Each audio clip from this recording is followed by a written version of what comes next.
So my name is Akansha Yadav.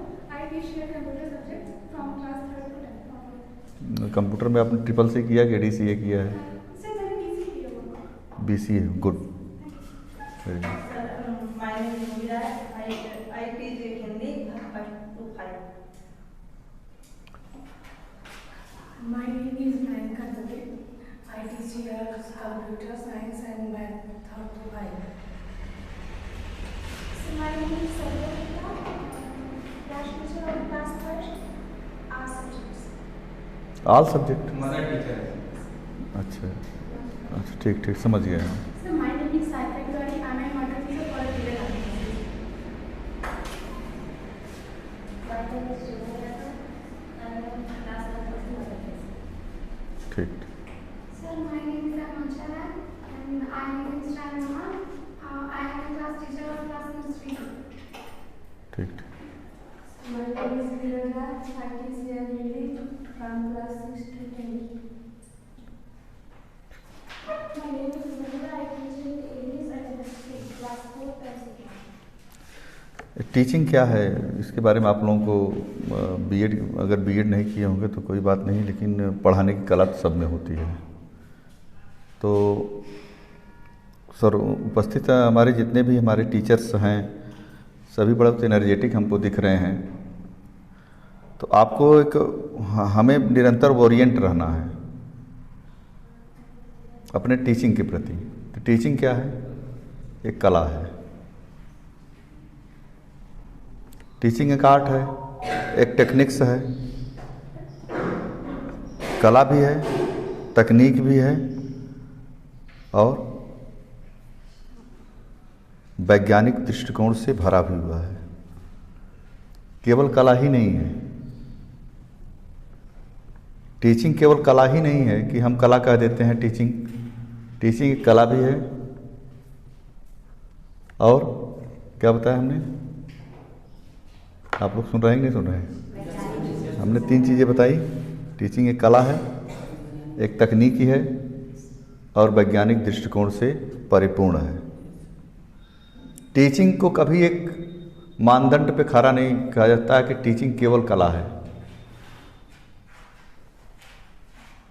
अब हम teaching करने के लिए हमें तमाम प्रकार के समस्याएं आई होंगी। यहाँ भिन्न भिन्न तरीके के हमारे बच्चे मिलते होंगे, भिन्न भिन्न तरह के हमारे वो बच्चे मिलते होंगे जिनके सीखने के लर्नर का जो लेवल, कोई जल्दी एक्सेप्ट कर लेता है, कोई जल्दी नहीं एक्सेप्ट कर लेता है। तो उसके प्रति तो उसको हम श्रेणियों में बांटते हैं कि एडवांस श्रेणी और मध्यम श्रेणी और बेसिक श्रेणी।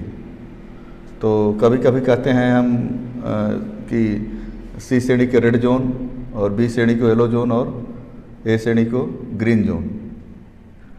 ऐसे में पढ़ाने के लिए हमारे पास क्या क्या आवश्यकताएं हैं? पुस्तकें हैं, वर्कबुक भी है आपके पास है, लेकिन क्या वर्कबुक और पुस्तकों से हम सारी जानकारियां दे सकते हैं? नहीं दे सकते हैं। तो उसके लिए हमें क्या करना पड़ता है? अनेकानेक संसाधनों, उससे रिलेटेड अनेकानेक संसाधनों को खोजा जाता है। उस दक्षता को, उस स्किल्स को बच्चों को सभी बच्चे एडाप्ट कर लें, सभी बच्चे उस स्किल्स को प्राप्त कर लें। उसके लिए हमें तमाम संसाधन, बुक और वर्कबुक के अलावा, वर्कशीट के अलावा हमें तमाम ऐसे संसाधनों, तमाम ऐसे एक्टिविटीज़, तमाम ऐसे हमारे परिवेश के और आर्टिफिशियल ऐसे तमाम सामग्रियों का चयन करना पड़ता है, जिससे कि हम हमारे यहाँ ऑल इन ऑल जितने भी बच्चे रहते हैं सभी बच्चों को हम एडाप्ट कराने में, हर दक्षताओं को सीखने में सफल हो पाते हैं। तो इसके लिए क्या करना होता है कि जैसे आपको कोई बच्चा आपके पास आया, आप ये समझ लें कि आपके पास एक बच्चा रहता है शैशवावस्था और बाल्यावस्था और उसका युवावस्था, प्रौढ़ावस्था और वृद्धावस्था, जरावस्था होती है। आप सोचो कि आपके घर में एक बालक होता है, वह बालक शारीरिक रूप से विकास करे,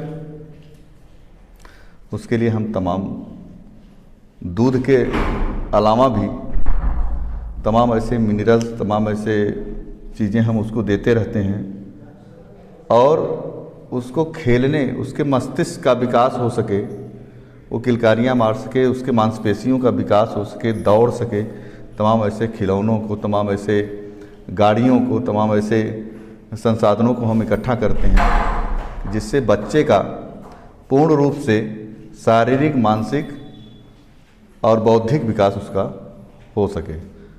होता है नहीं होता? तो आप उस दौर में जाइए जहाँ, उस दौर नहीं, वो वर्तमान का दौर, आपके घर एक बच्चा है, उस बच्चे को सिखाने के लिए वह बच्चा स्कूल जाने योग्य हो जाए, समाज में बोलने योग्य हो जाए, जो हमारे समाज के जो संबंध हैं, जैसे चाचा, बाबा, दादा, नाना आदि आदि के संबंध हैं, उन संबंधों को बताने के लिए हम कितने प्रकार के बोलियों से, गीतों से, कहानियों से एक दूसरे के बीच में लाकर के उसका परिचय कराने से, दूसरे में कि ये हमारा बेटा है और देखो बेटा ये कौन है, आपके नाम नहीं बताते हैं, चाचा लगेंगे, दादा लगेंगे, रिश्तों की पहचान कराने के लिए